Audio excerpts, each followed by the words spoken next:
Hello guys, আজকে আমি রান্না করব পাঙ্গাস মাছের ঝোল। তো কিভাবে রান্না করি সেটাই তোমাদের সাথে শেয়ার করব। তো দেখি, প্রথমেই নুন হলুদ মাখিয়ে নিলাম মাছটা, তারপর ভাজতে দিলাম, ভাজা হয়ে গেছিলো, তারপর উঠে নিলাম। তো পাঙ্গাস মাছে তো তেল বের হয় অনেক, তার জন্য একটু অল্প দিয়েছিলাম। তারপর আলু দিয়ে দিলাম, ওই তেলে আলু ভাজা হয়ে গেল। আলু ভাজার পর একটু পেঁয়াজও দিয়ে দিলাম ওর মধ্যেই। আলু আর ওঠানো হয়নি আলাদা করে, তো ওর মধ্যে পেঁয়াজটাও দিয়ে দিলাম। তারপর পেঁয়াজ আর আলুটাকে ভালো করে একটু ভাজতে হবে, একটু লাল লাল করে। আলুটা তো একটু ভাজা হয়ে আছে আগে থেকে, তো আর একটু ভাজবো পেঁয়াজের সাথে। আর তোমরা কে কে পাঙ্গাস মাছ খেয়েছো বা কার কার পছন্দ তারা কমেন্ট করে জানাবে। আর আমার ভয়েস দিতে বা কথা বলতে একটু অসুবিধা হচ্ছে, কারণ আমার প্রথম এটা ভয়েস ওভার ভিডিও, তো তোমরা একটু মানিয়ে নিও।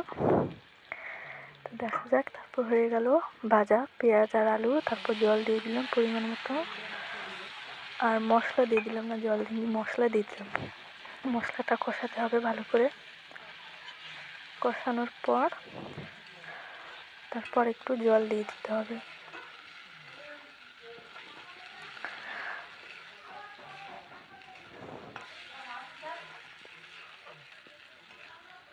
কার কার পছন্দ কমেন্ট করে জানাবে। পাঙ্গাস মাছ কার কার প্রিয়? আমার তো খুবই প্রিয়, আমার খুবই ভালো লাগে খেতে, অনেকেরই পছন্দ হয় না। তো তারপর পরিমাণ মতো জল দিয়ে দিলাম, তারপর একটু লবণ দিয়ে দিলাম স্বাদ অনুযায়ী। তো ভালো করে আর একটু ফোটাতে লাগবে, যাতে আর একটু টেস্ট হয় তরকারিটা। তারপর তো মাছ দিয়ে দিলাম।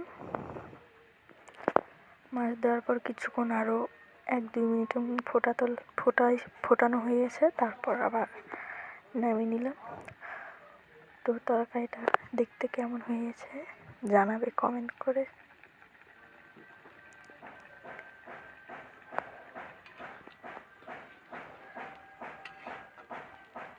আর সবাই আমাকে সাপোর্ট করো প্লিজ।